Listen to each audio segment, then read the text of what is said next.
Welcome to the Beverly Hills Plastic Surgery Podcast. I am here today with my very silly co-host, Millicent Ravello, Dr. Millicent Ravello. How are you doing? I am doing okay. How are you? I know you're a little tired. You saw 49,000 people today. Yes, this week's been a little rough. I'm gearing up to leave for vacation, so I jam-packed everything into the past week. And so I'm a little tired, which makes me a little loopy and a little goofy. So apologies in advance. Well, it's good that you're going on vacation. I know. I never go on vacation, like ever. So this is like good. Ever. Like literally like ever. No, this is going to be good for you. And I think it'll be nice to take a break, get a little minute. I, on the other hand, try to take vacation as often as possible. Yeah, you do a pretty good job of that. I do. I think it's really important to recharge. I've got a zillion kids. I need to see them. And so that's where, you got to get time. It's really key. So I've been told. Good. Today, we're going to talk about African-American rhinoplasty. Yes, and it's a topic that I actually can't believe we haven't done. When you mentioned it the other day, I was like, I can't believe we haven't talked about this. I know, and it's a really important topic from a rhinoplasty standpoint because there's so much nuance and difference with the African-American rhinoplasty. And you can kind of lump in Caribbean peoples with this podcast as well because, the Caribbean rhinoplasty and even some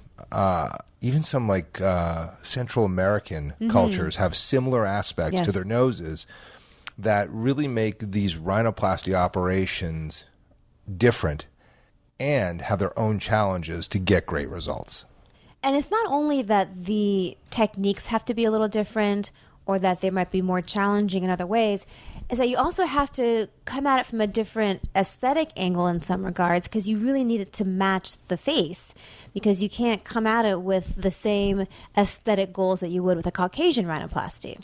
100%. It is definitely a different, and on top of that, not only is the aesthetic obviously different, but the subtlety, and this actually, the subtlety of actually African American, and I want the emphasis on the American part of that term because patients from Africa are really different in what their aesthetic goals are than African American patients. And I have patients from Ghana. I have a patient from Sierra Leone. I have patients from Nigeria who've come for rhinoplasty.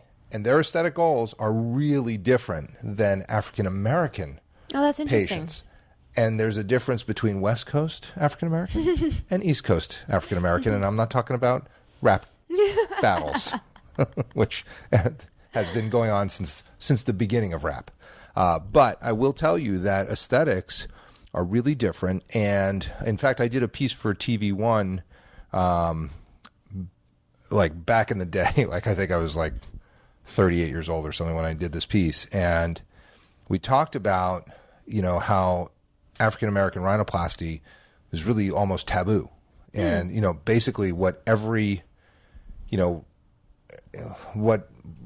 the whole concept of African-American patients having plastic surgery at the time I did that piece was like, oh no, that's our people. No, we do not have plastic surgery. It's not looked well upon. It's a little different now. It's a little bit different now. A little different now. Now, in 2022, that piece updated would be very different because people do speak out about their plastic surgery and their aesthetic goals have evolved from, the super subtle to more aggressive. They want to change. So what are the specific challenges that are unique to the African American nose?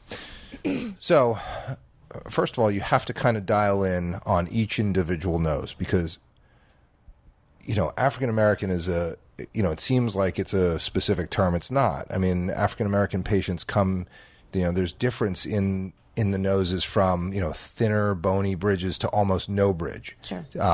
Wide alar bases to narrow alar bases. If you go to West Africa,